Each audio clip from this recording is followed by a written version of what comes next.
when we listen to the Dhamma, or we read the Dhamma, it's important that our minds are calm. You have some degree of calmness. Because the Dhamma is very deep, very profound.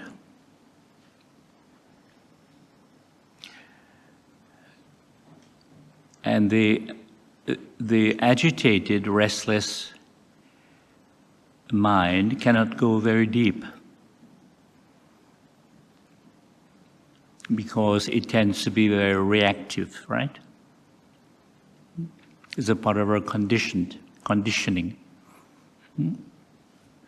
Our minds, our brains have been conditioned, educated to react.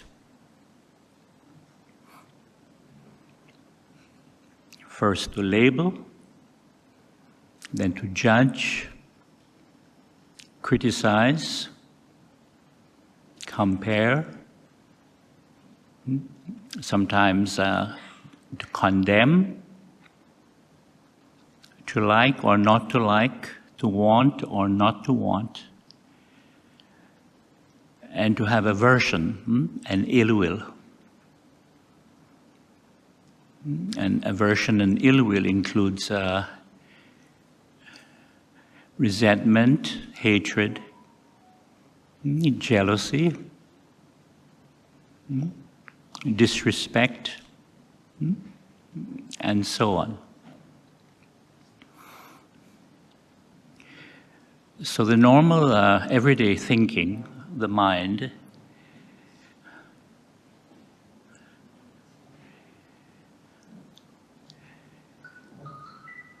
as we said, is restless, is agitated, it's reactive,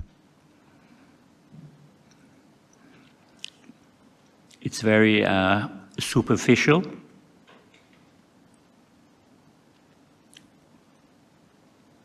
because thinking itself is a linear process. It's linear, moving from past to future.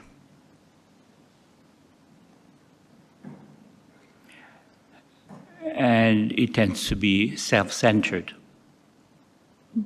It's a part of a reactive habit, which we all have since childhood. And this is why we all have mental defilements, because our mental defilements comes from our social conditioning of always reacting all the time.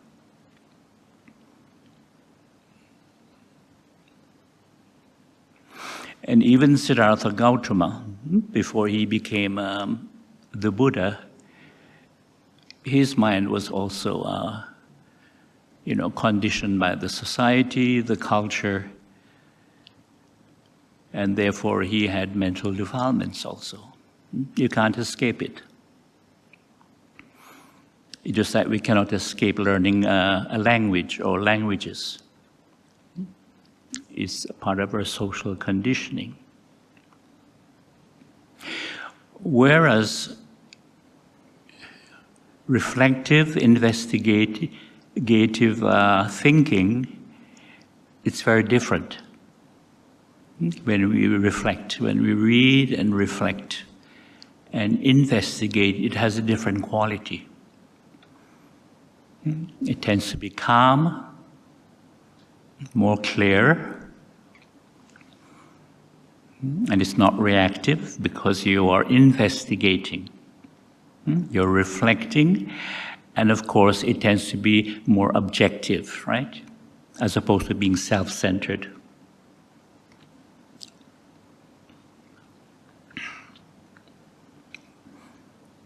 And of course it has the ability to go very deep, because you're not caught in that reactive, habitual mode.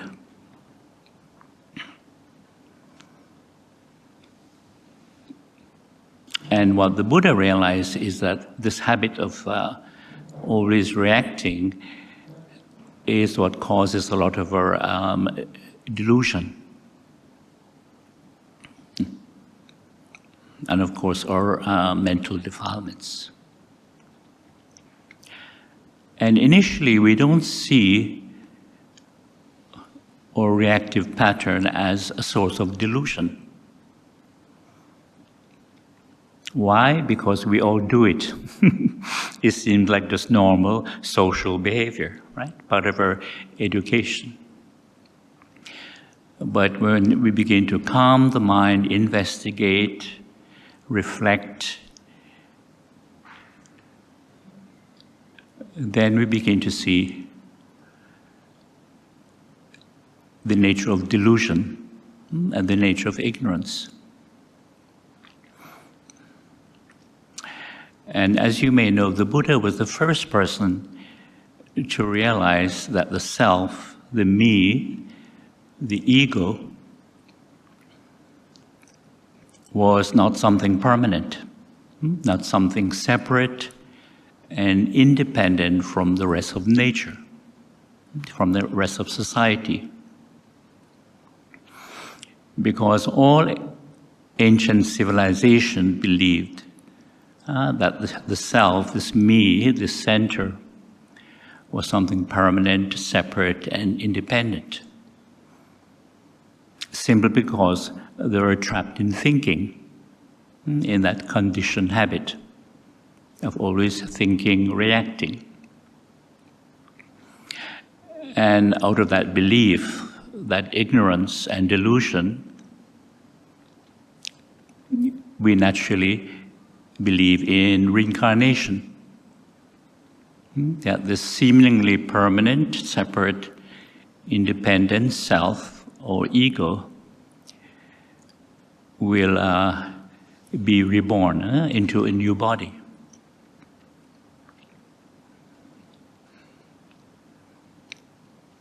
So when he began to teach this profound truth of anatta, no permanent separate self, it was such a radical, such a profound insight. And many people couldn't understand it. Even most monks couldn't understand it. It took them quite a while of practice, investigation, discussion, reflection, to really see into this nature of the self, the I, the me. Because when we are caught by these mental defilements, gives the impression that the self is permanent, separate, independent.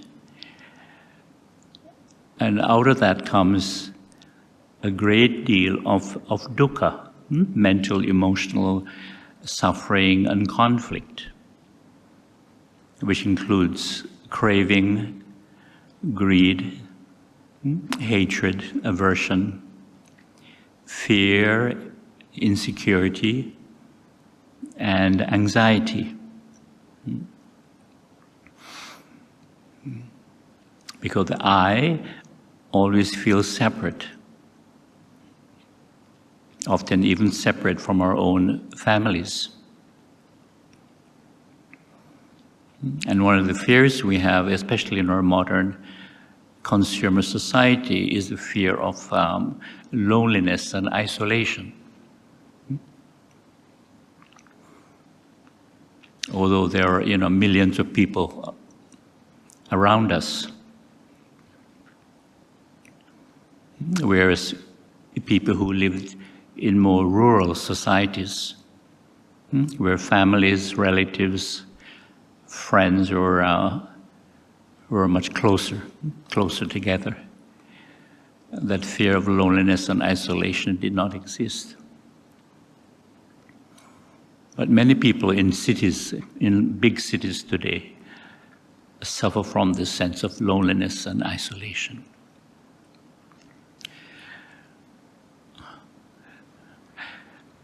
So anatta, in the Pali term, it doesn't mean that there's no self.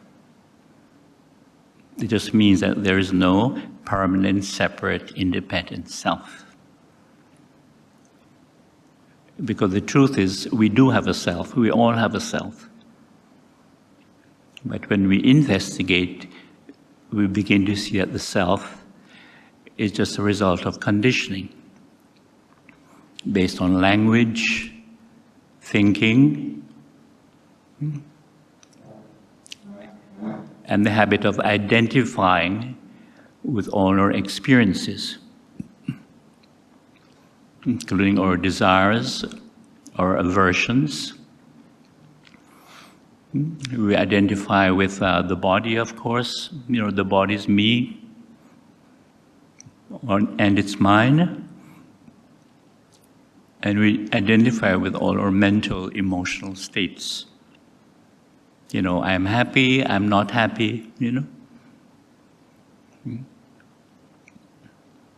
I'm upset, I'm afraid, I'm angry, I'm frustrated, I'm lonely, I'm bored, and so on. I want this, I don't want that. I like this, I don't like that. And sometimes I must have this, I must have this somehow.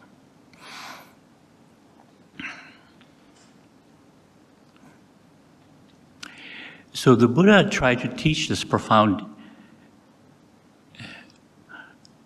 reality in different ways.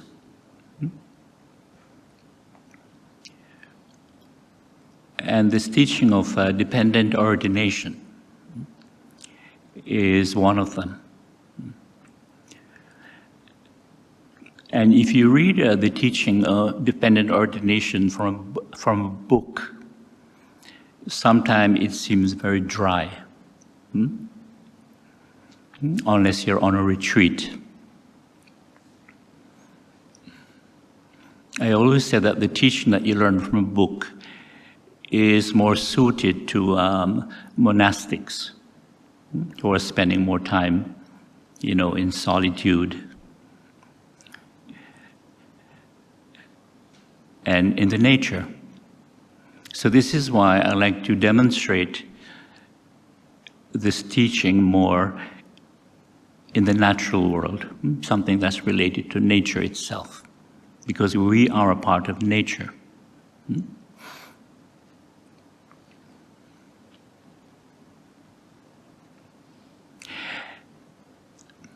And the model I like to use is that of a sheet of paper.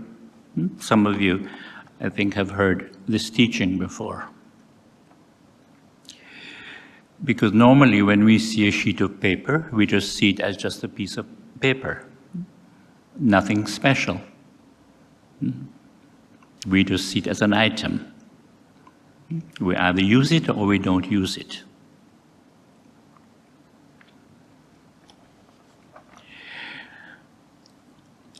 Now, when we calm and focus the mind,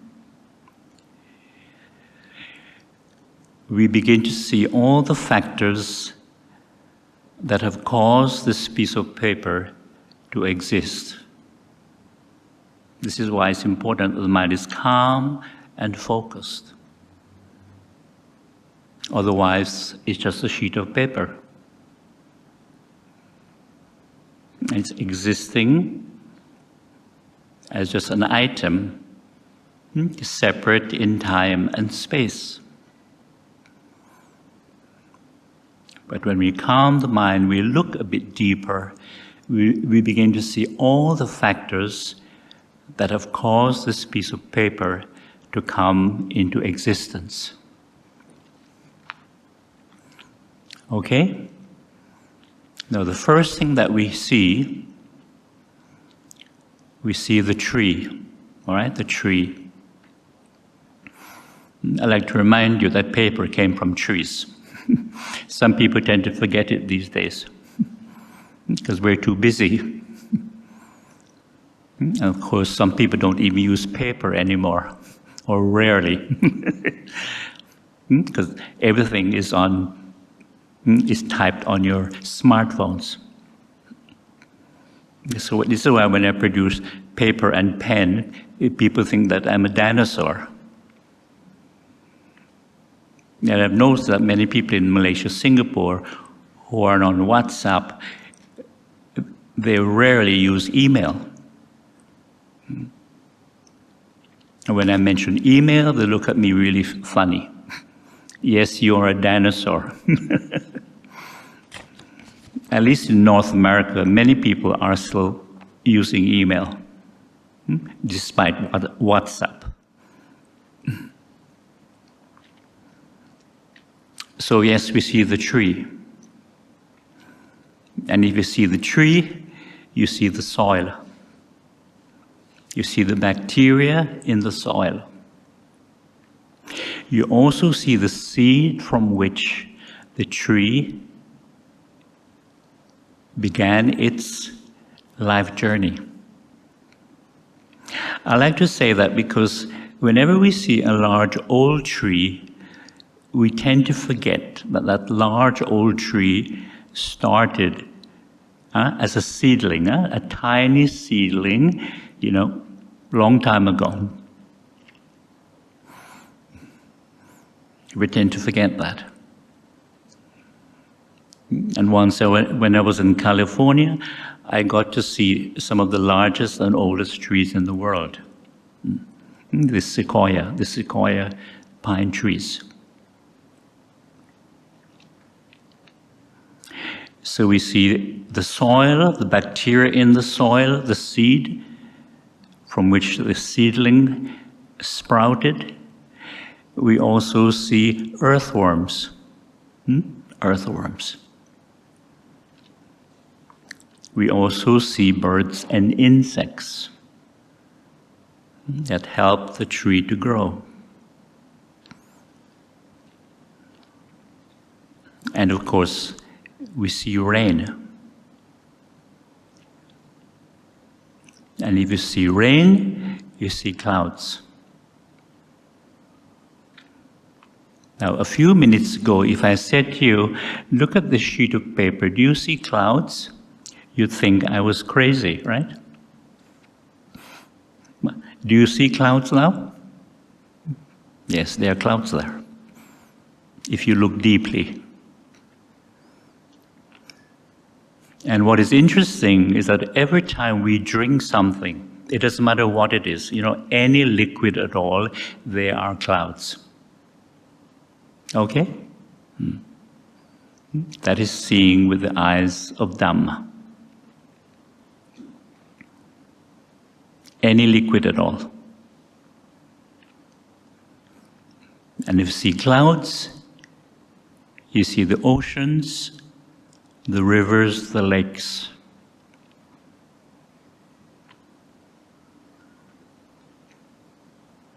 And of course, you see the sun, solar energy.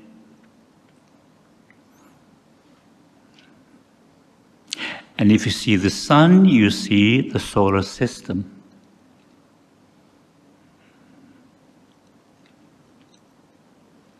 And if you see the solar system, you see the Milky Way galaxy.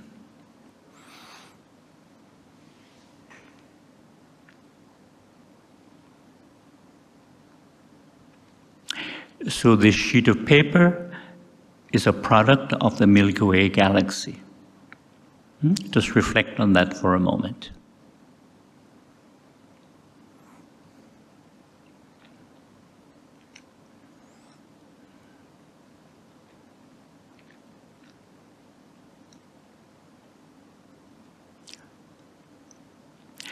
And just to give you an idea of the bigger picture,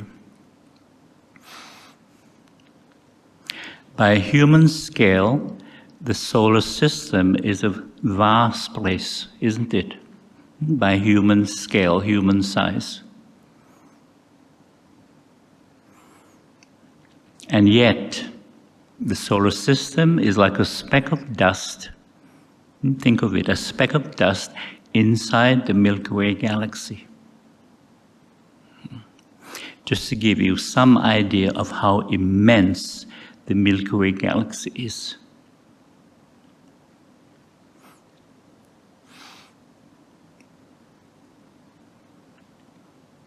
This is why it's important to have a calm mind, to really appreciate this profound reality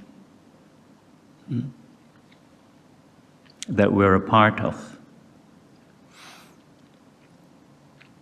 And as you know, the sun is only one star of millions of stars in just one galaxy.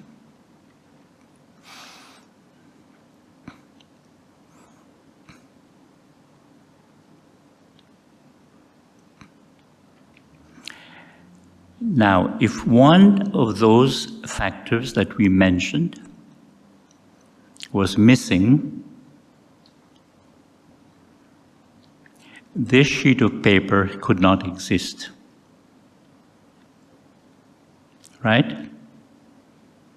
Whether it's the tree, the soil, the bacteria in the soil, earthworms, rain, clouds, sun, and so on, if one of those factors was missing, this sheet of paper could not exist.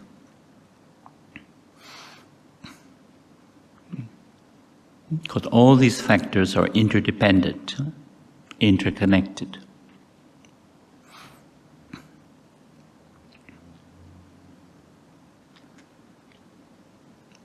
So nothing and no one exists as a separate, independent entity. This is why this teaching is so profound, so important to understand.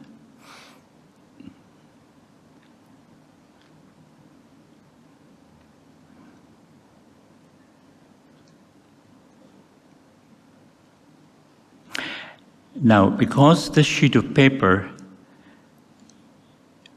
did not come directly from a tree, you also have the human factors involved, all right? Because this is a processed product.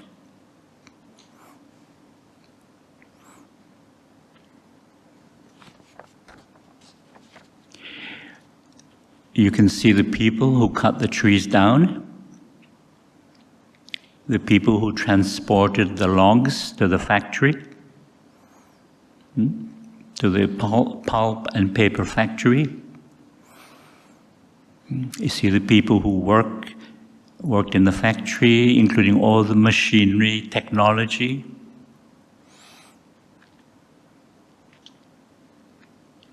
You see the people who transported the paper from the factory to the urban areas. And then you see the people who used that factory-made paper to make many paper items, right? Many paper items.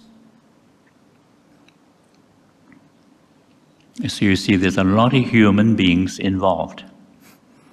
A lot of human beings.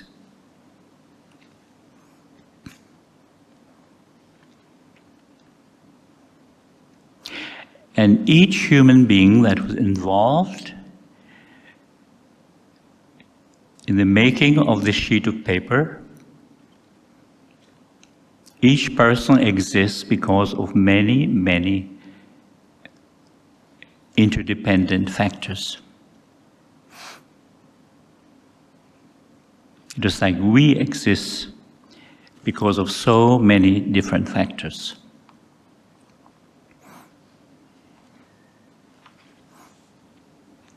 For example, just take our direct ancestors, just our direct ancestors. There are 2 parents, right? Then 4 grandparents. Then 8 great-grandparents. You can do this calculation when you're at home. It's an easy calculation. You just keep doubling the number. Okay, so 2 parents, 4 grandparents, 8 great-grandparents, 16 16 great-great-grandparents, 16. So that's what, 4 generations, just 4 generations. Then at the 5th generation of ancestors, you have 32. All right? You keep doubling the number. 32 great-great-great-great-grandparents. Yeah, when you get home, you make the calculation. That's your homework.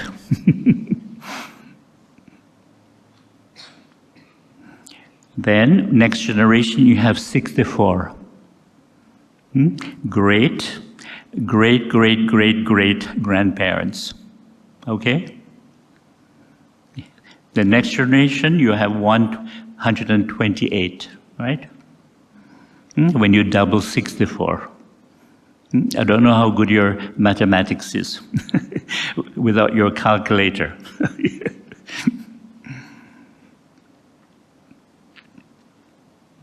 So from 64, of course, you have 128. Next generation, they have 256. Think of it. Then you have 512, next generation. And by the 10th generation of direct ancestors, you have 1,024. Think of it, 1,024, by the 10th generation. And by the 11th generation of direct descendants, you have 2,048. 2,048. And by the 12th generation, you have 4,096. Yeah, the 12th generation.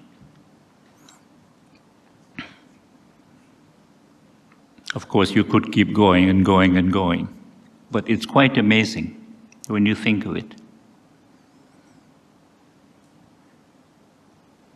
To show you how complex life is. This is what the teaching is about. To see that this I that we're so attached to is not something which is permanent, is not something which is separate and independent from the rest of nature, society, and the world. You begin to see how complex the web of life is.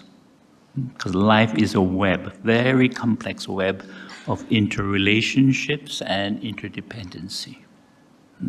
Very complex.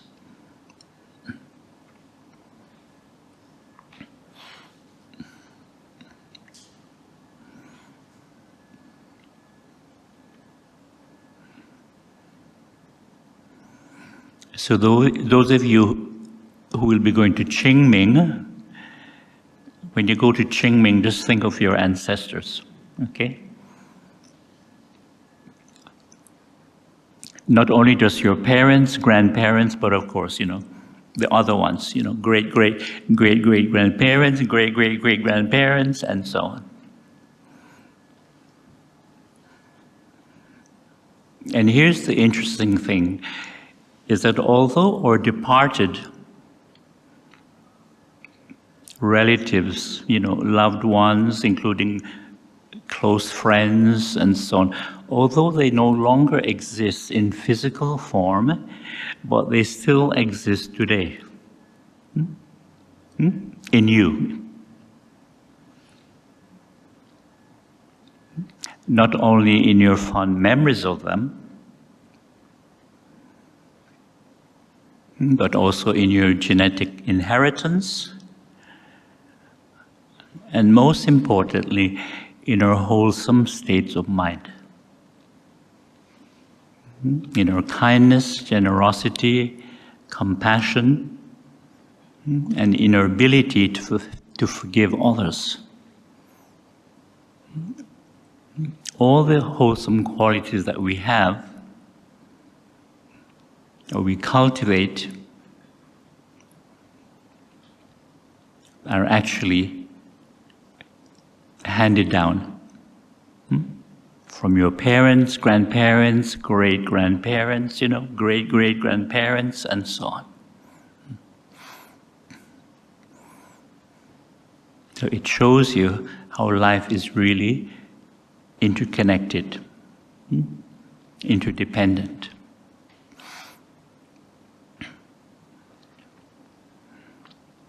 And this is why this reflection is very important, especially when we're very busy and we're stressed and we're worried about, about this I, what am I achieving, where's my life going, and so on and so forth.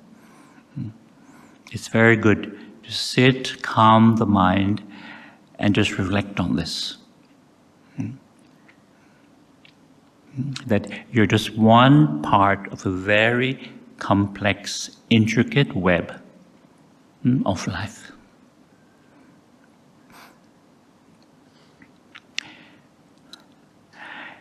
Then think of your other family members, part of the family tree. Aunties, uncles. Think of your first cousins. They're a part of the family tree, right? Then think of your grand-aunties, grand-uncles, second, third, fourth cousins, and so on. And of course, your great-grand-aunties, your great-grand-uncles, and of course, all the cousins. Second, third, fourth, fifth, all the cousins. You see that the family tree is very, very complex. And then you think of all the teachers you have had, and all the people who helped you and your families. And of course, all the food we have consumed since early childhood.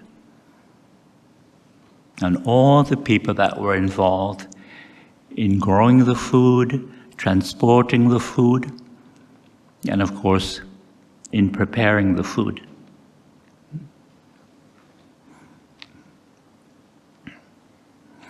Because, in Malaysian culture, it's very easy to eat out, right? Because food is fairly inexpensive. You can afford to eat out a lot. Whereas in some countries, it's not so cheap to eat out all the time. Maybe once a week, or for some people it's once every 2 weeks, just to eat out. Most meals are cooked at home.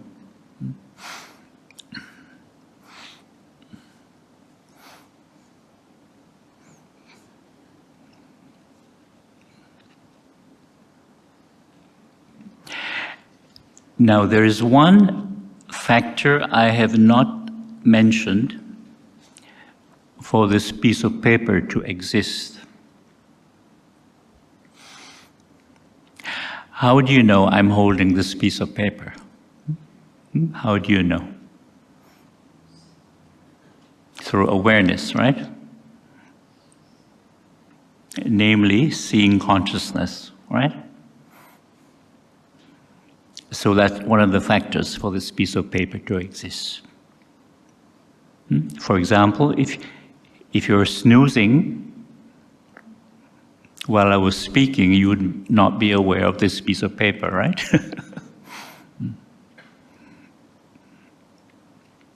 Because that's the nature of consciousness. And consciousness is always changing.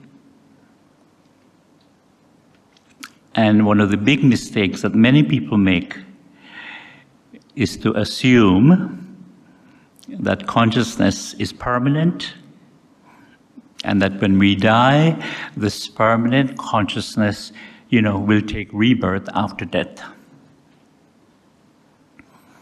But if you understand the nature of consciousness, you realize it's not possible. Because consciousness is always changing. It's not permanent.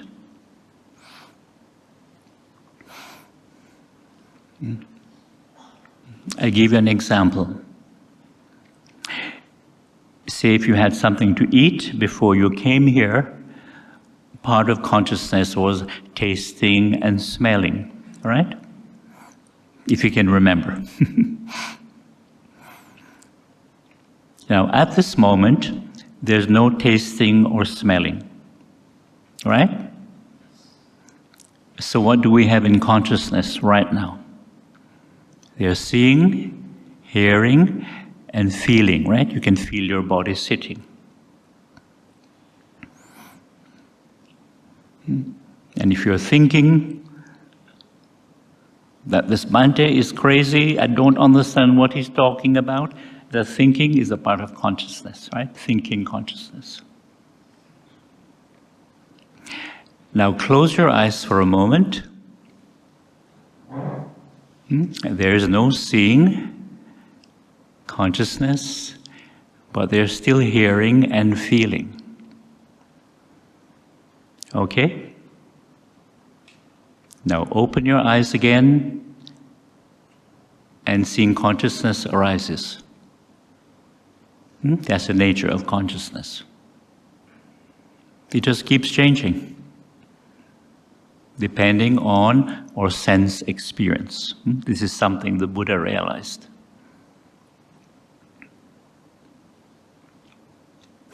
And later on, when you go home, if you decide to eat something, drink something, then tasting, smelling will arise again.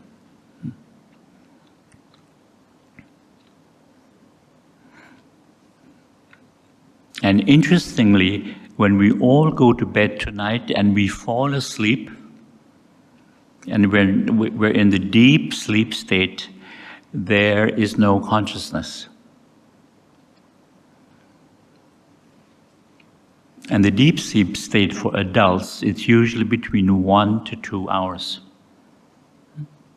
No consciousness. For young children, the deep sleep state is a bit longer. But for adults, it's between 1 to 2 hours. And in that deep sleep state, because there is no consciousness, the world as we know it does not exist. Just reflect on it.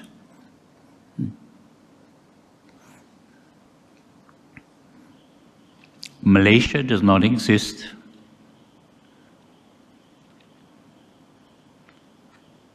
Your work, including your co-workers and your boss, they do not exist in deep sleep state. Even your family does not exist. You know, the whole world that we're used to does not exist.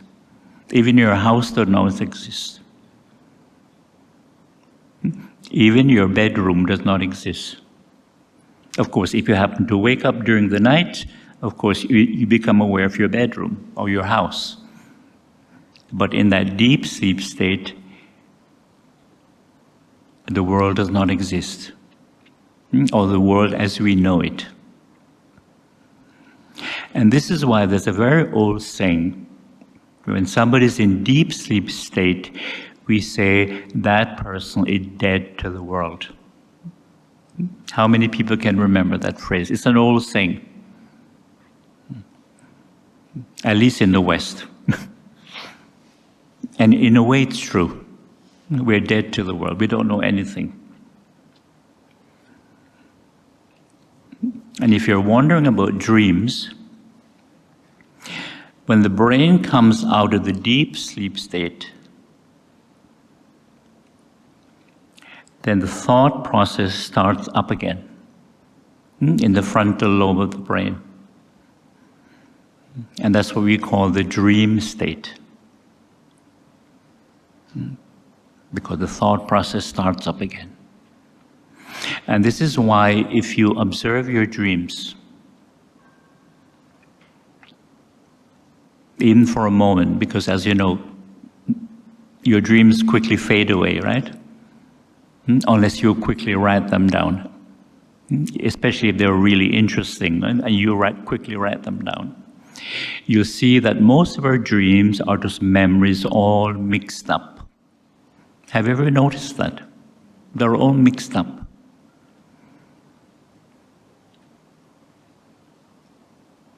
Why? Because thinking is related to memory. Thinking is related to three things in the mind: memory, past experience, and knowledge. You can add the word information. Memory, past experience, knowledge, information. And when you observe the mind, you begin to see this. And it's very simple, isn't it? It's not rocket science, as we say. Memory, past experience, knowledge, information. And you wonder why this is not taught in school. It should be taught in school, so we can understand what thinking is. Because as you know, in school, we're only taught subjects, right? And we have to study to pass exams, to be qualified. And we're thinking all the time, and nobody teaches us to understand what is thinking. Because it's such, a prominent part of consciousness. Because if we had a better understanding, when we're in school, we would be able to deal better with all our mental problems, conflicts, and suffering. Because as you know by now, most of our mental, emotional suffering comes from thinking. And all our mental defilements, which cause suffering and conflict and so on, it's created by thinking. And it's not rocket science. That's the amazing thing.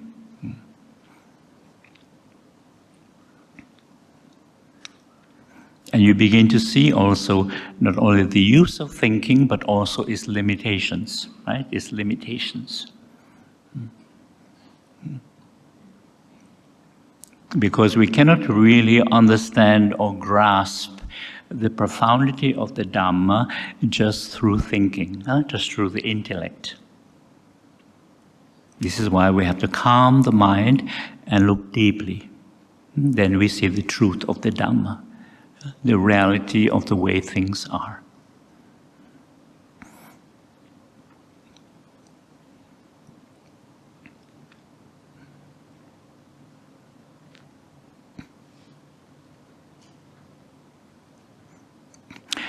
And when we learn, we train the mind to have more present moment awareness, mindfulness, then we have the skills to deal with dukkha, the mental, emotional suffering and conflict, including fear. Fear, frustration, anxiety, and depression.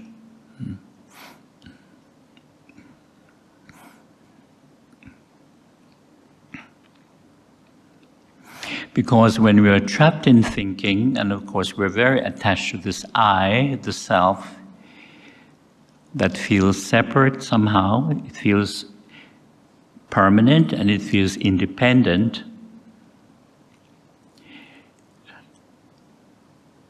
we tend to be asking this question.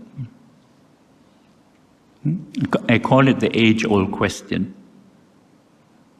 Because humans have been asking this question for thousands of years.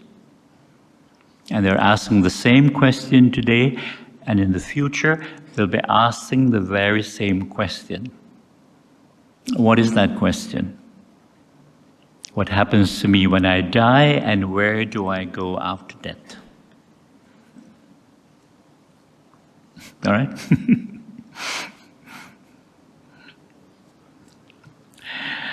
I'd like to mention Ramana Maharshi. Maybe some of you have heard of him.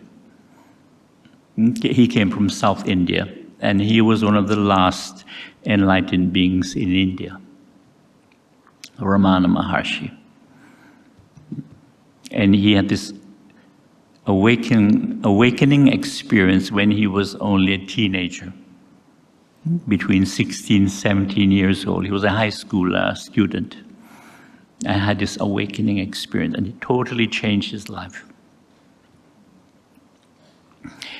Anyhow, many years later, when he had a lot of disciples.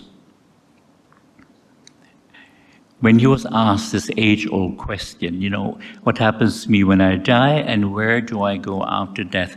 He gave a very wonderful answer.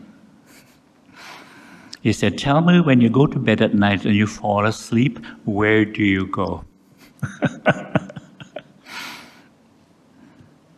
When you go to bed at night and you fall asleep, where do you go? This is related to what I just mentioned about the nature of consciousness and being in deep sleep state. In consciousness, there's no consciousness in deep sleep state. So what Ramana Maharshi was pointing to is that in deep sleep state, there's no consciousness, therefore there's no thinking, and where there's no thinking, there is no I, right? Because thinking is created, the I is created by thinking.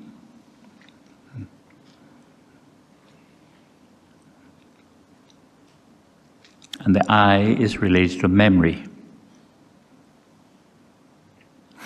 So the self that we all have is a product of conditioning.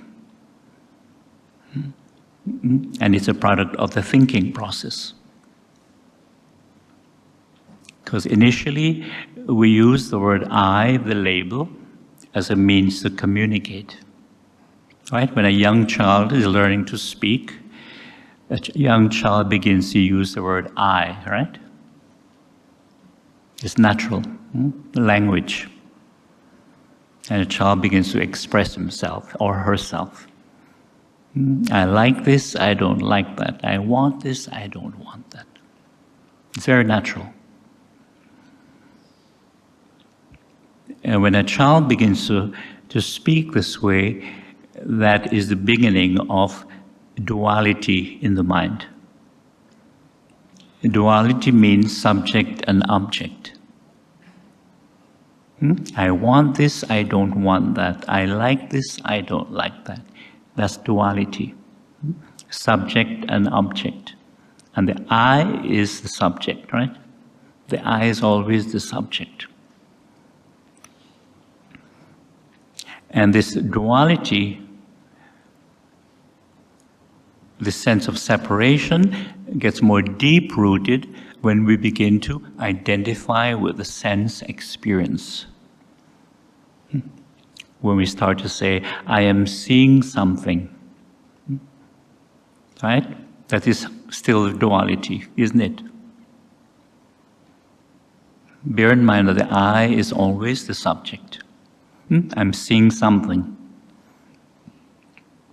I'm seeing that tree. It's a mango tree or it's a durian tree, right? I like it, I don't like it. And of course, I am hearing something.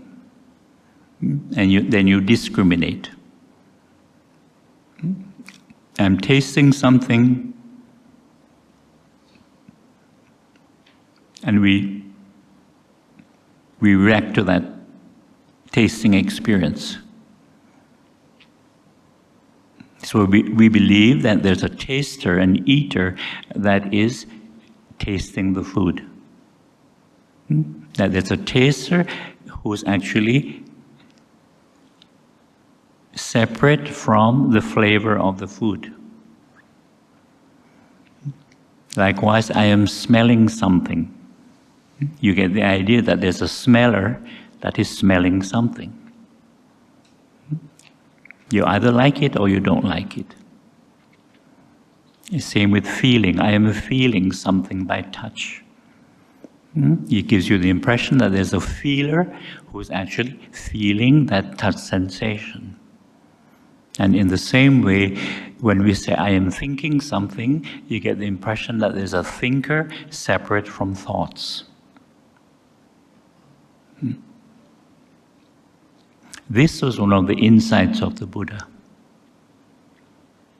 you realize actually that there's actually no one who's actually sensing something. It's a very profound. In other words, you realize that the senses were sensing by themselves. Very profound. I'll give you a good example. Just look at the Buddha statue for a moment, okay? Now close your eyes. Close your eyes for a moment. There's no seeing. Now open your eyes. You see that seeing is automatic, isn't it? You don't have to make a special effort to see the statue. As long as your eyes are healthy, all you need to do is open your eyes and look, and they're seeing. In other words, there's no eye, no seer who's actually seeing the statue. There's only seeing. If you're not sure, just reflect on it when you go home. Just close your eyes and just open your eyes and you see there's only seeing. And the next time you eat something, say to yourself, okay, I'm going to eat this thing, or whatever it is, and I'm going to try not to taste it. See what happens. Try not to taste what you're going to eat. All right? You can't avoid it. As long as your taste buds on your tongue, tasting, consciousness will arise. It's automatic. This is what the Dhamma is showing us, that the senses are actually sensing by themselves. There's no center of experience. Very profound, but once you see it, it's so clear. And of course, there's no thinker separate from thoughts.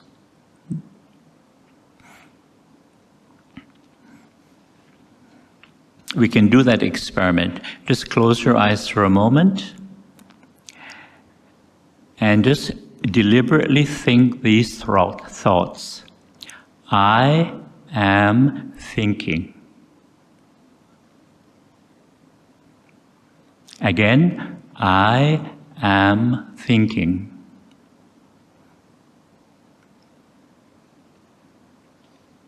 Again, I am thinking. I am thinking. You see that I is a thought, am is a thought, thinking is a thought. So I am thinking are three thoughts. Do you see that? In other words, the I is not separate as a thinker. I am thinking, just thoughts. There are only thoughts there. And it is the awareness, the present moment awareness, that allows us to see that. To awaken from the delusion that there's an I separate, a thinker separate from thoughts. They're only thoughts. It's very profound. But when you practice, reflect on it, and you begin to see this. They're only thoughts.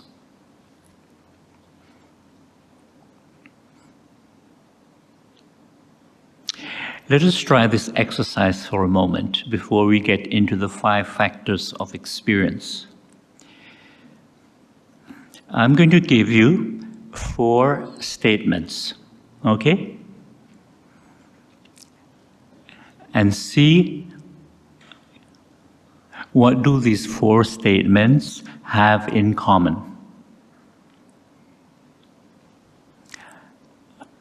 I believe in God.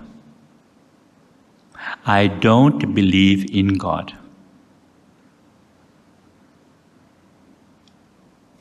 I believe in rebirth. I don't believe in rebirth. I can even give two more.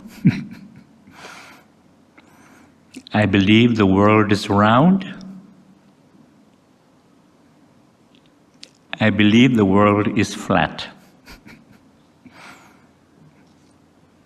What do these 6 statements have in common? I believe in God, I don't believe in God. I believe in rebirth, I don't believe in rebirth. I believe the world is round, I believe the world is flat. I believe. Hmm? I believe.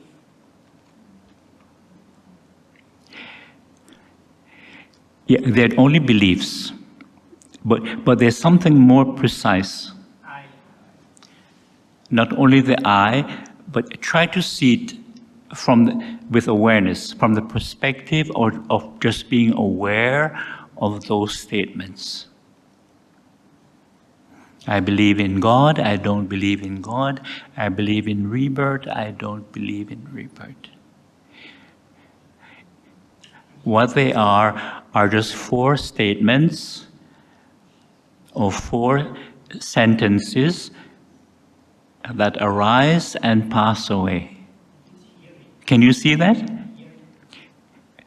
Yeah, there are 4 statements or 4 sentences that come and go. Do you see what I'm pointing at? Using awareness. When you're aware, you see that these beliefs, they come and they go. I believe in God, I don't believe in God. Right? It comes, it goes. You see? It arises in consciousness and it passes away. Can you see that? I believe in rebirth, I don't believe in rebirth. They're only statements, they're only sentences that come and go in the light of awareness, in the light and space of awareness.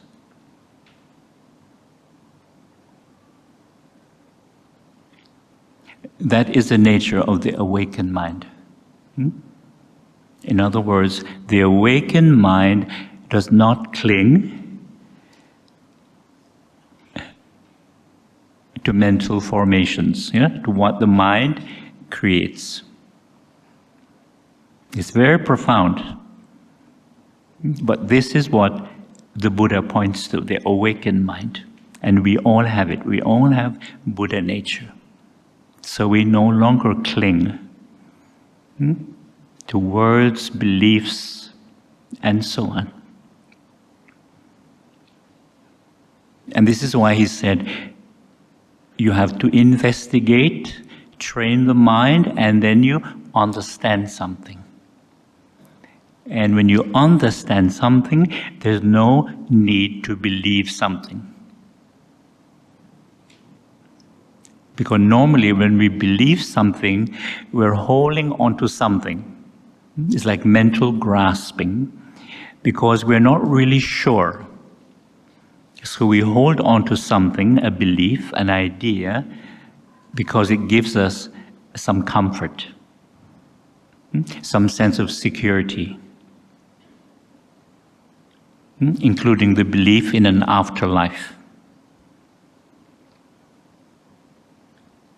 Because death has always been the great unknown, hasn't it? The great mystery, the great unknown. So by clinging to a belief, some idea in an afterlife, it helps us to deal with this great mystery.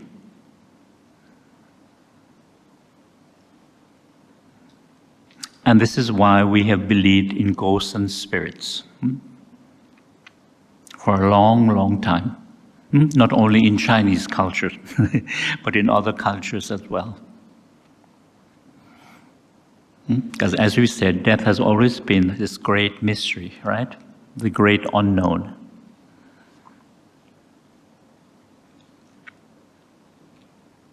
especially when somebody close to you has died. You see the body lying there, and naturally you ask, where has this person gone to, right? This person that you've known and you've loved, where has that person gone to? And initially, of course, you're always hoping that by some miracle, the person will wake up. Right? It's natural.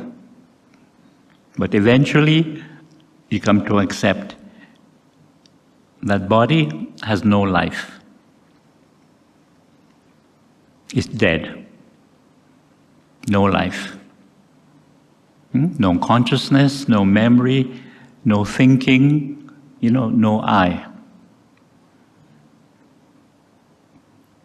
And because we don't understand the nature of the body-mind process, that we're a body-mind process, and the 5 factors of experience, we say that person has become a spirit, an invisible being, right? Because we have this thing called human imagination, right? So we imagine that person, that loved one, has become an invisible being. And then naturally, they are living in the spirit world, the invisible world.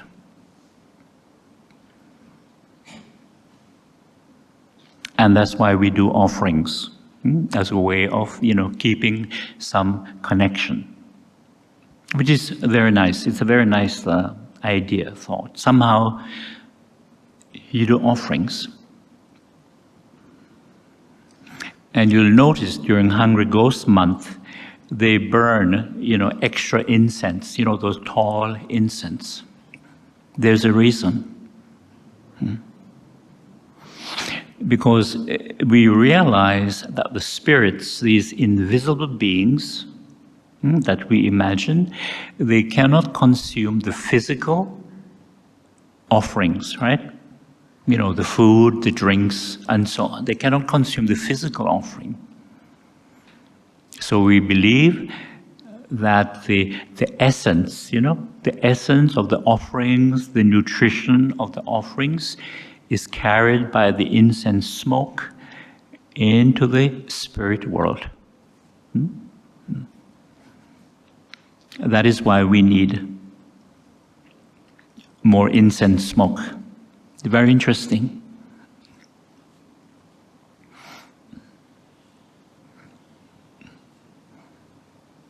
And of course, this is why we burn so many things, paper money.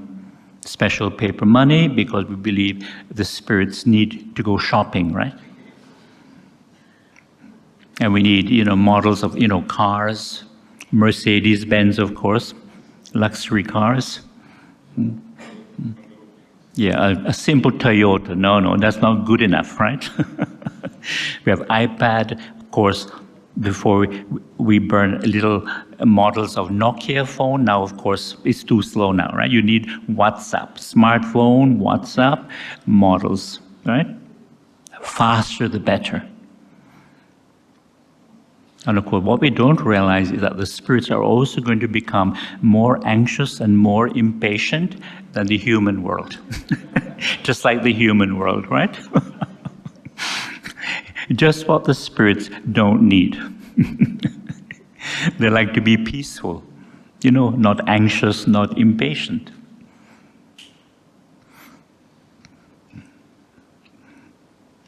Okay. Now, one of the things in the Dhamma is when we bring mindfulness in the present moment, we begin to see the truth of physical and mental process. You see it, not just as an idea. If I just told you, do you know you're a process of body and mind, or mind and body? You say, yeah, but it's just an idea. We don't see it deeply. But when we bring mindfulness, present moment awareness, in the present moment, we begin to see the truth of it. For example, the physical sensation of the breath, the body breathing, the chest, stomach area rising, falling, that is the physical. And the Pali language we say rupa. And the awareness of the physical sensation is mind. Nama. The physical sensation of the breath is the body, the process of the body, and the awareness of the physical sensation of the body breathing is mind. We see body and mind.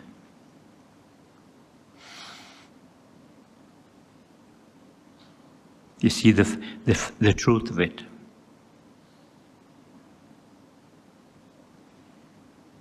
And if you're doing mindful walking, same thing. The feet moving and stepping is the body or the physical, the process, and the awareness of the feet moving and stepping is the mind. You see that there's just body and mind. And we're a process because we're alive. Or you can say we're alive simply because we're this process, physical and mental, rupa and nama.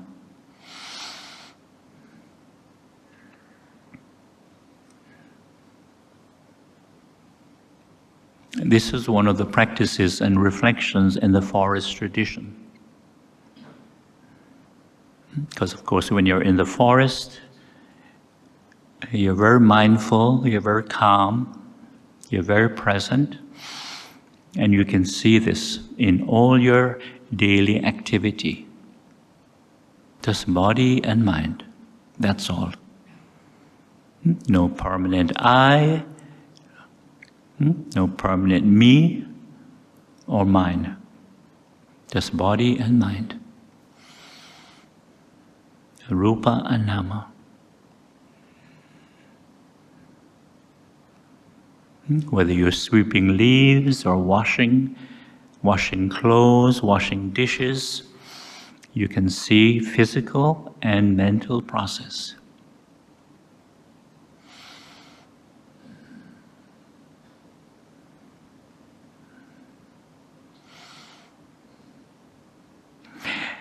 And you begin to see, when we're very mindful, that the I, the me, it arises only when the mind, when we're thinking and the mind says I, or me. You see that I is just a thought. It's just a thought. It's just a label, a social label that we use. It's not something permanent or separate.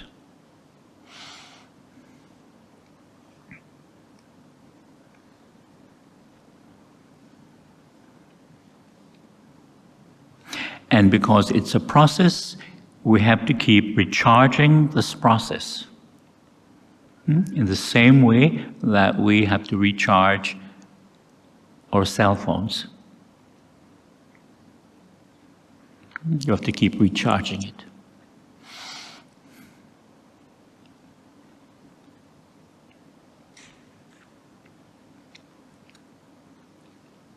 And what is interesting is that we tend to overlook this fact, that we're this process of body and mind, which is constantly changing, simply because we are social creatures.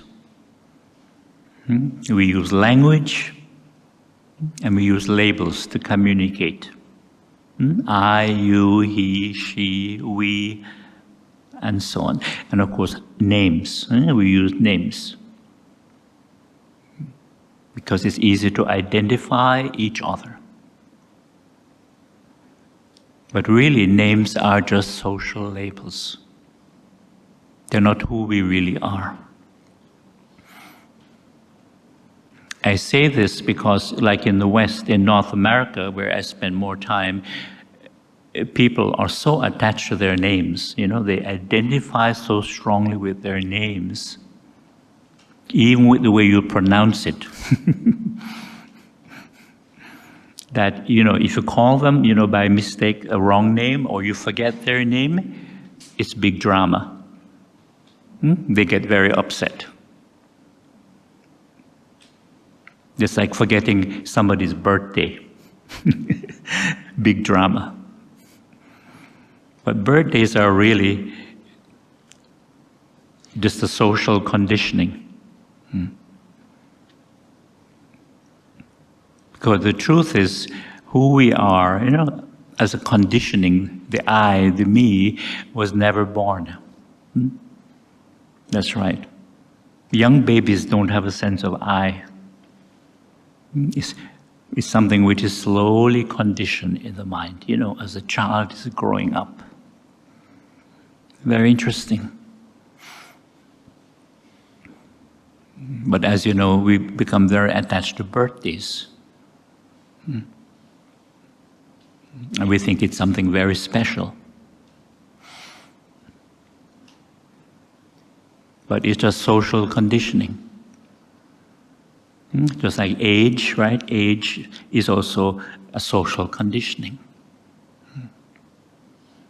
Then we get attached to numbers, right?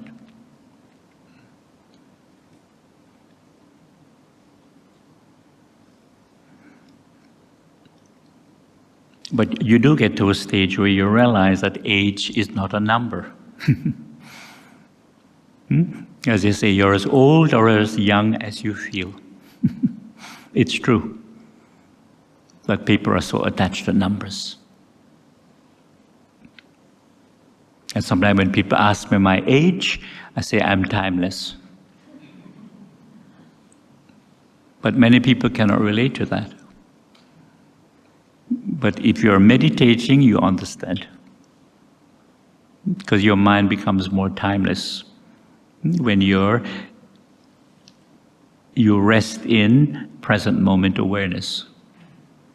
And you're not so clinging to thinking and the conditioned mind.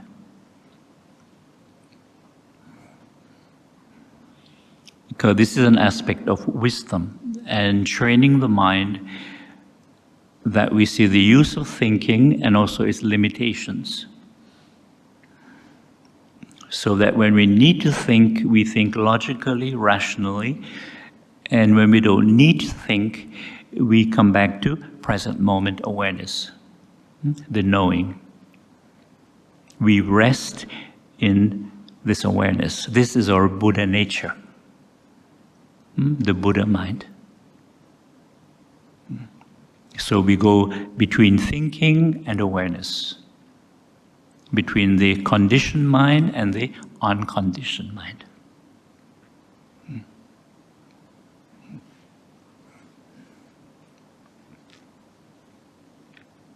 But initially, we don't see the benefits or the significance of resting in present moment awareness. And it has to do with the way we're educated, right? Because it's all about thinking and, knowledge, accumulating knowledge, the intellect. So you can be intellectually very clever, but it does mean that you have wisdom, that you have compassion.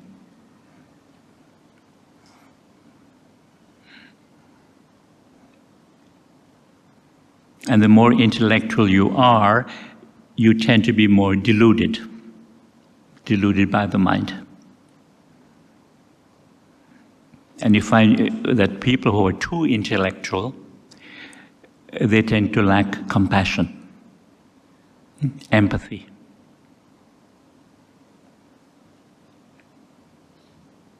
And they have a very immature understanding and view regarding death. You know, in some countries in the West, they don't see death as something natural.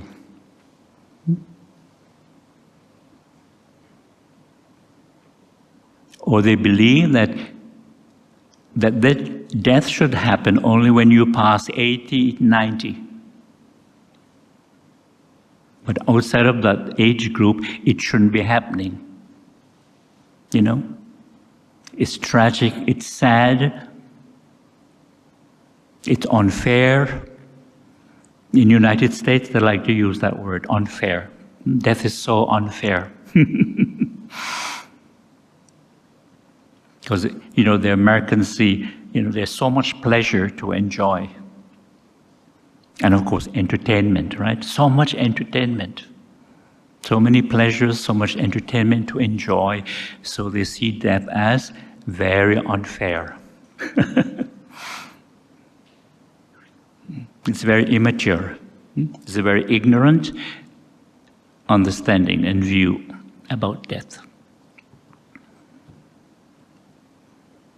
But when we understand the Dhamma, you see that death happens simply because of birth.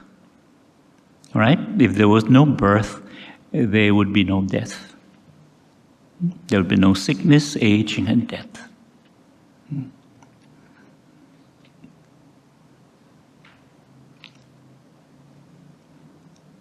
But part of it is the media also. Because I noticed during the pandemic, for example, just on the media, especially, just use the BBC, for example. Every time they announce, you know, how many people have been infected today and how many people have died, they always use the word sadly. Sadly, X number of people died today, or tragically, X number of people died today. They're always saying that on the media.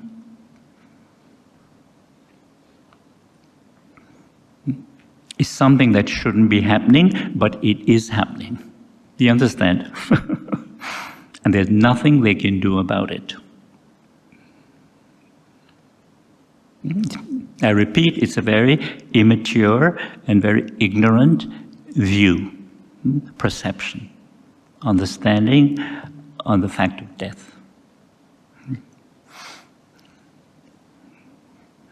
And when you see the bigger picture, you know, of the planet, the solar system, and the Milky Way galaxy,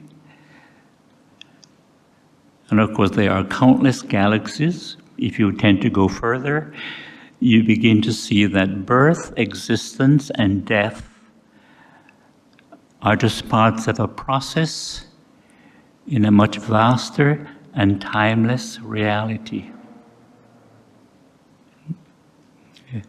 When we reflect on the bigger picture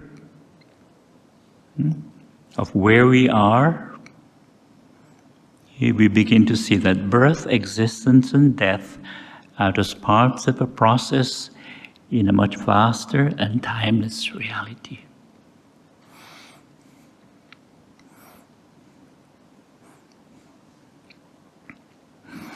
And from the understanding of this body-mind process that we are, we also have a different perspective on death. Because normally, when there's a death, we say somebody dies or somebody passes away, right? This is our social convention, or human language. And that's fine. Somebody dies, somebody passes away. But at a deeper reality of the body-mind process, this rupa-nama simply shuts down. You see? It simply stops working.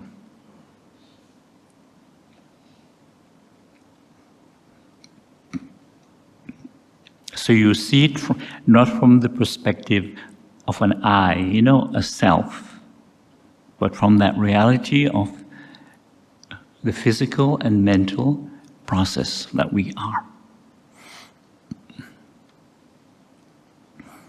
And because we are a process, this is why all our experiences, whether it's mental, emotional, or physical, are impermanent. They're constantly changing.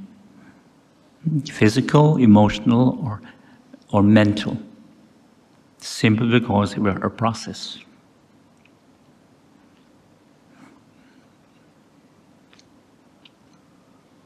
And when the Buddha said, see the world as something which is constantly changing and impermanent, see the world as something unsatisfactory, uncertain, because it's constantly changing, and see the world as something which is empty of a permanent, separate self. He was not speaking to an external, empirical world, the world out there. He was speaking about the world of body-mind process and the 6 consciousnesses. The world of seeing, hearing, smelling, tasting, touching, and thinking, imagining. This is the world he was speaking about. Very profound. But when we practice and we see the importance of mindfulness, present moment awareness, the Buddha nature, we begin to see this fact. This is the world. This is why in the Dhamma we say, mind is the forerunner of all things. Yes, there's a physical world out there, but our experience of it is in the mind, through the senses. Again, we can do a simple experience. Now, just look at the statue for a moment again. Okay? There's a physical statue there. Of course, if you touch it, you can feel it. It's something physical. Okay?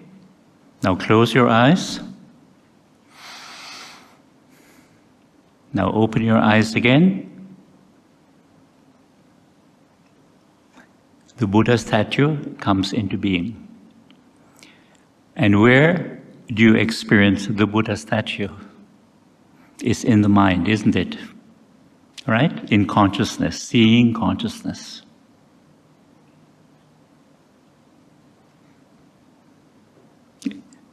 This is why, again, mind is a forerunner of all things. It is through the mind, through consciousness, seeing, hearing, smelling, tasting, touching, thinking, that we experience the world.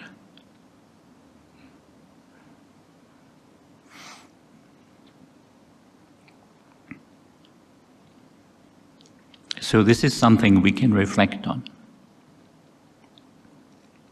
Now, from the body-mind process that we are, we go a bit deeper, and we have the 5 aggregates, or the 5 factors that create our daily experience. Okay? And why this is in the Dhamma teaching is again to see that who we think we are, this I, is not something which is, permanent or separate. And a good example, you see a car, a vehicle, and we say it's a car. But if you take it to the garage and get the people to dismantle the car, take all the components of the car and just lay it out,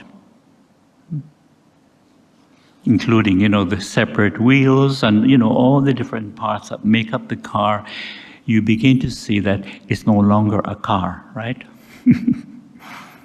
It's only when you put the pieces together, including all the wheels, steering wheel, engine, etc., that we can call it a car. In the same way, what we call a self, a person, Mr. Go or Miss Tan, it's really not only the body-mind process, but these 5 things that are working together to create experience. And again, the 5 things are the physical form that has sense organs, feeling or sensation, perception, mental reaction or mental formation, and consciousness. These 5 things.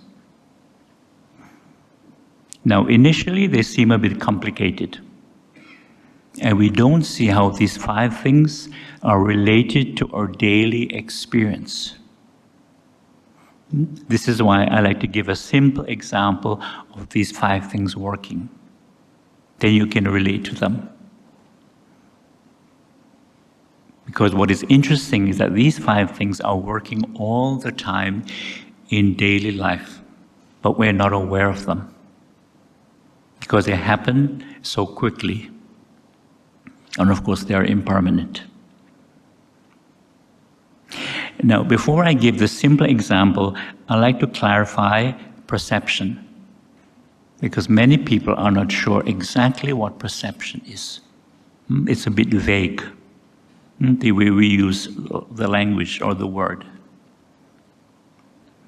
To be more precise, perception is the ability to recognize a sense object. I give you a good example. You're listening to the radio, you hear a song. If you recognize the song and maybe the singer, that is perception at work. Not only are you hearing the song, but you recognize the song and the singer. Which means perception is related to memory, previous experience, right? And of course, the best example of this is in this country. The smell of durian, right? You can all relate to that. Even if you're, in the West, in Europe or North America, the moment you smell durian, you know exactly what it is. No doubt, right? And I always like to use that example of Chinatowns in North America. Because, there are a few Chinatowns in North America, big ones like San Francisco, Vancouver, Toronto, New York. And when you go to these Chinatowns, you always see these fruits from Southeast Asia. Rambutan, mangoes, durian, and so on.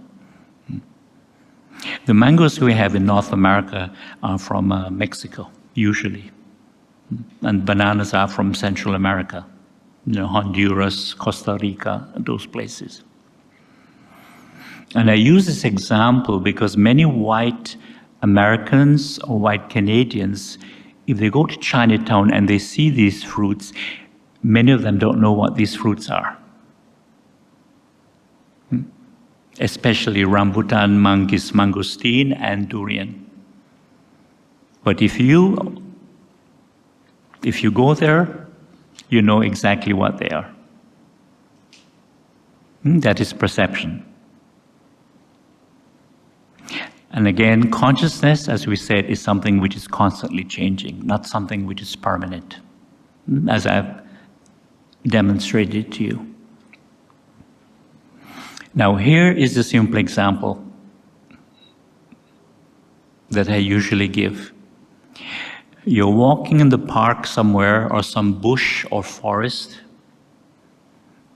Of course, your physical form is there and all your sense organs. You hear a sound. There's hearing consciousness. You look towards the sound and your eyes see an object. Okay? With perception, you recognize that object as, say, a frog or a snake. Okay? From that recognition, That perception comes your feeling or sensation. If you happen to like frogs or snakes, what kind of feeling are you going to experience? It's pleasant, isn't it? Because you happen to like them. You're happy to see the frog or the snake. On the other hand, if you don't like frogs or snakes, you see the difference. Ooh, aversion, right? Fear, anxiety. From your feeling or perception comes your mental reaction. If it's a pleasant experience, you might say, oh, this is wonderful. Let me stop and watch. The frog hopping or the snake, slithering. Because you're not afraid. Or you might say, wow, I want to play with them. But you don't want to touch them. You see, you might take a twig and gently play with the frog or the snake. Because there's no fear, no aversion. On the other hand, if there's aversion and fear, how would you react? You quickly walk away. And in some cases, you run, right? If you're really scared. So that's a simple example of these 5 things working. First, you see or hear something happening. There's a recognition, the perception. Then your feeling or sensation arises, depending on whether it's pleasant or unpleasant. And then your mental reaction.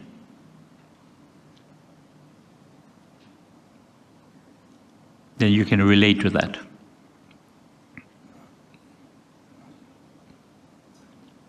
And what the Dhamma is teaching us is that these 5 things, they happen very quickly, they're impermanent, and there's no permanent I who is operating behind those 5 things working. And also, they are interdependent and interconnected. They work together. So to say that consciousness continues after death, take rebirth, it's not possible. Not only because consciousness is not permanent, but you cannot separate consciousness from the other 5 factors. You understand? Because they are interdependent, interconnected. Very important to understand this. They work together. You cannot separate one from the others. It's like you cannot separate your nose from your face. Unless you do it surgically.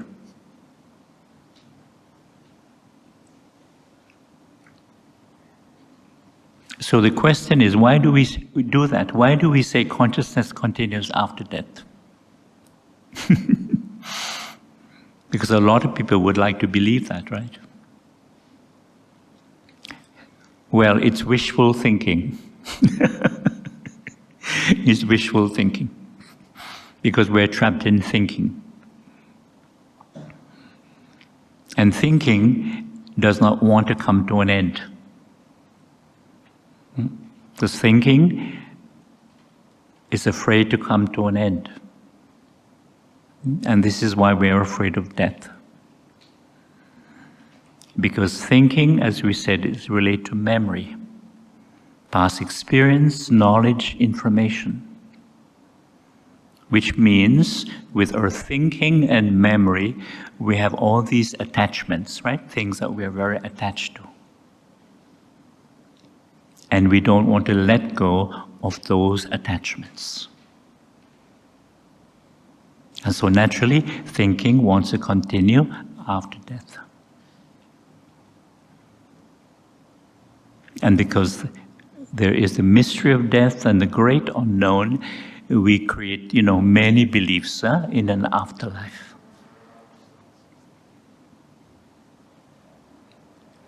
And reincarnation and rebirth is only one belief. There are many, many, many beliefs.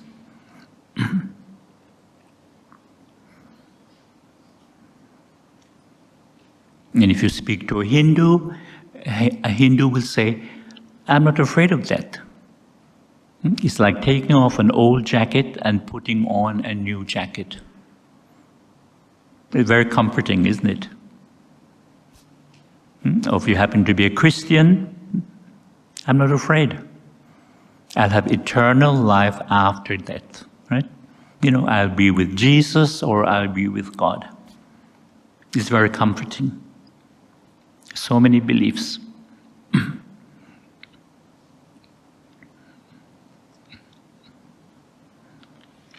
And I like to mention about a traditional Chinese man. A traditional Chinese man. I'm not sure if we have any traditional Chinese men here today. Maybe your fathers or grandfathers. But a traditional Chinese man is very keen, strong desire to have sons, grandsons, great-grandsons, and so on. Why is that? Because he wants the family name to continue, right? Go, Lim, Tan, whatever the name is. Why does he want the family name to continue? There's a reason. When you look at it, you investigate. Because you believe, he believes that as long as the family name continues, I will continue somehow. Do you see that? Because he's identifying with the family name. As long as the name continues, I will continue. Of course, it's an illusion. And you can see the craving, right? The craving to continue. And the daughters are not so important because, as you know, when the daughters get married, they take the name of the in-laws, right? The husband, the in-laws. And the funny irony in all this is that in the end, the daughters are much more dependable than the sons. Isn't that interesting? The daughters are much more dependable than the sons.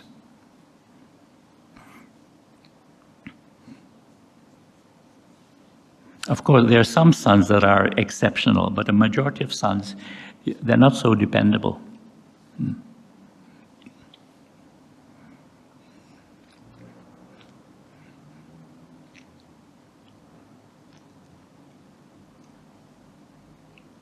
So again, from that perspective of the body-mind process, when there's death, the body-mind process simply shuts down.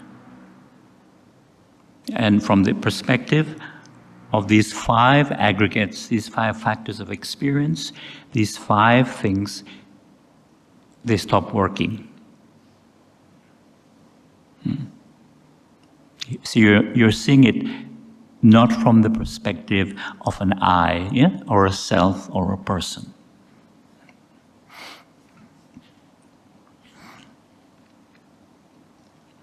And if you really want to know what continues after death, which is the million-dollar question, it's the elements. They go back to nature. I don't have time to go into the elements, but if you're interested, I'll give you the link. The video is on YouTube. Earth, water, heat, air, space, and consciousness. And the first element to leave the body is the heat element.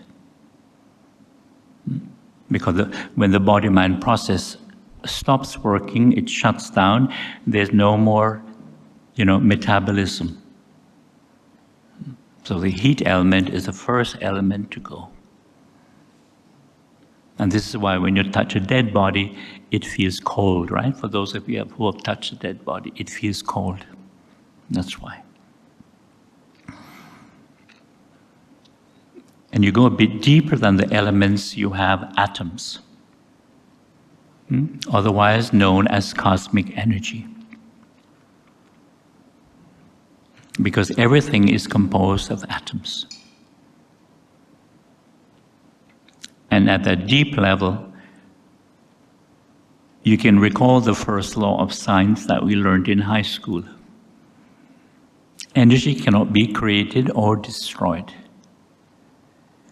It can only change its form, and it can move from one place to another. You remember that law? So on that deep level of reflection, we're able to go beyond the idea of birth and death. Energy cannot be created or destroyed on that deep level of atoms. Now, during the Buddha's time, they were not aware of atoms and molecules. But now we know.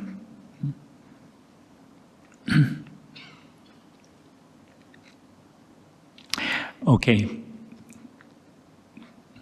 Are there any questions at this time? Any questions?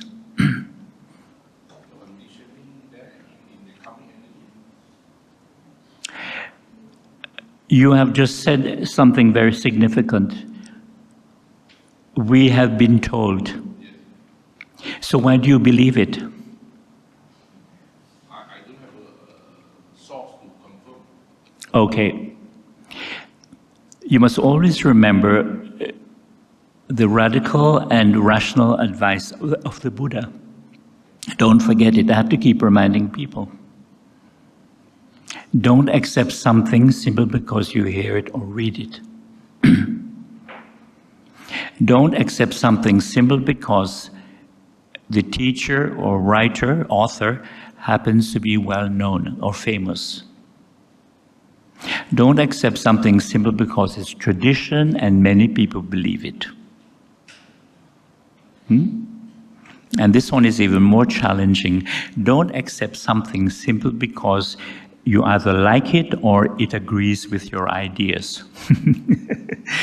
Because your ideas might not be correct. And also what I'm saying tonight, don't accept it. But reflect on it, yeah? Just reflect on it. I know it's profound, but there are videos you can watch, right? You can watch it many times, and the more you watch, the more you reflect.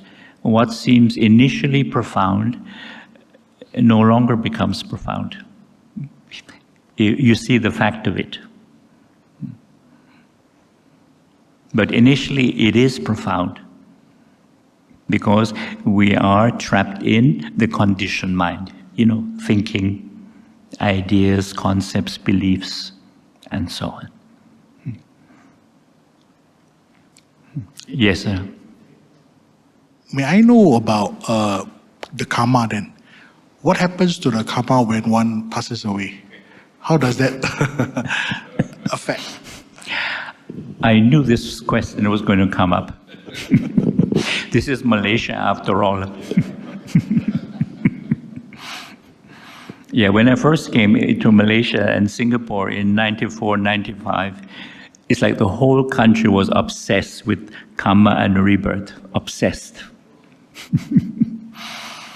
And when I explained my understanding, people either got more confused or they got very obsessed. So after a while, I got tired of it. Karma is very simple. But normally, we tend to see karma like having a bank account. You have one account for good karma and one account for bad karma. Right? In other words, we think that karma is stored somewhere. And hopefully the bank is, secure. What is the meaning of karma? The original meaning. It means to do. That's the meaning, to do. What you do and the results of that action. So it's really cause and effect, action and results of that action in your daily life. Very simple. And the way I try to explain it in a simple way, before people get upset or more confused, is this. If you choose to do wholesome actions, and you have wholesome thoughts, wholesome attitude, you'll be a fairly happy and content person. If you choose to do unwholesome actions, and you have unwholesome thoughts, negative attitude, you're not going to be, a happy or content person. You understand? It's very simple. You'll always be in conflict with the world at large and in your daily relationship with people. Because life is based on a relationship, right? It's like that. Cause and effect, action, and results of that action. Very simple. So forget about the bank account, okay? I'm sometimes asked and explaining how they work together. I thank you for the explanation. It is very helpful. Even we have heard it so many times, but it is clear and simple. I'm asking myself about the order that they are always listed. That consciousness vijnana always comes at the end, because as I understand it, and you have explained, it is first to cognize something, then to recognize, which would be sanya, then to feel, and then to react. So the order, is there any explanation why the order could be traditionally like this? Yes, that's a good point. They usually put consciousness at the end, is because it's just tradition. But it doesn't mean that it comes at the end, as I've explained. Actually, consciousness comes first. That's right. Because we have to experience the world through the senses. But it's just what you call a traditional listing. Mm-hmm. But would there be any reason for this tradition? No. Somebody just decided to put it and people just kept it. That comes from the Buddha, right? Mm-hmm. The Sutta uses also this order. That's the thing, we don't know for sure. We don't know. Everything has been handed down, blah, blah, blah, blah, blah, blah, blah, blah, blah.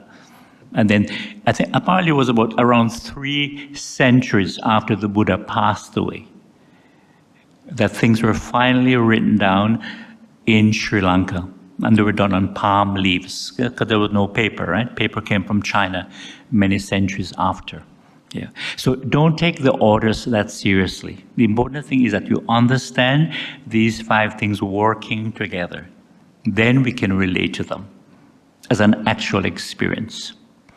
And I know even the Eightfold Path, the way they list it, normally at the start is always wisdom, right understanding, right view, right attitude.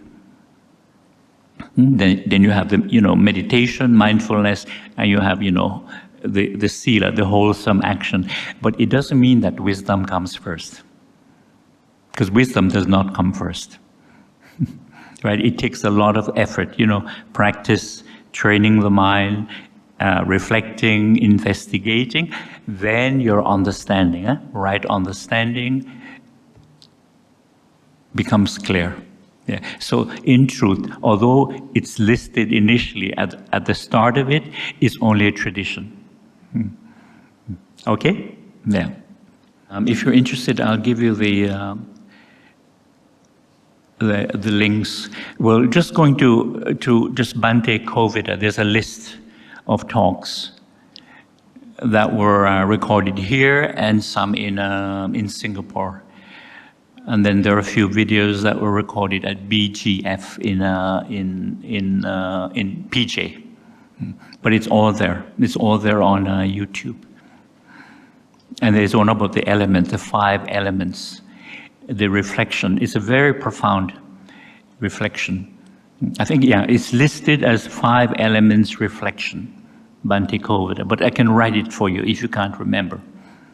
But if you really search, you'll find it. But I like to do the elements because when we first hear that we're composed of these elements, it's just an idea. It's just an idea. But when you do the reflection, then the truth of the elements becomes clear, and we begin to realize that we're alive because of these elements. And as you know, we're about 70% water.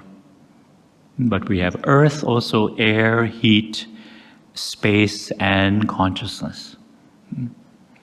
And space is considered an element because there's space inside the body and space outside the body.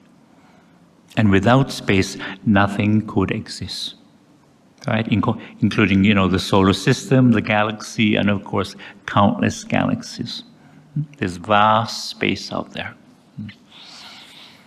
And consciousness is considered an element because without consciousness, we wouldn't be aware of life and daily experience, and we wouldn't be aware of the other 5 elements. Very profound, but it's wonderful. It's really wonderful. And when you reflect on these elements, on a more regular basis, and now, of course, we have it on video, you get to a stage where you realize we're just collection of elements pretending to be people. Just reflect on that for a moment. We're just collection of elements pretending to be people. And this collection of elements sitting here is pretending to be Bhante Kovida from Canada. And your collection of elements is pretending to be who you are, or who you think you are. But in the end, it's all pretending. It's all pretending. That's right. And when the body-mind process stops working, it shuts down, these elements go back to nature. That's right. But at that deep level of atoms, cosmic energy, one is able to go beyond the idea of birth and death. Very profound. But just reflect on it. Reflect on it. So we have less worry, less fear, less anxiety, and so on. Also, there's one video there you'll find, it's about the age-old question. I think it's called the age-old question, what happens to me when I die? By Bhante Kovida, that's it. We had to shorten the title, what happens to me when I die? But the full question is, what happens to me when I die and where do I go after death? Yeah, that's the full title. You'll find it. Okay? So, may you all be well, peaceful, and happy. Okay? Sadhu, sadhu, sadhu.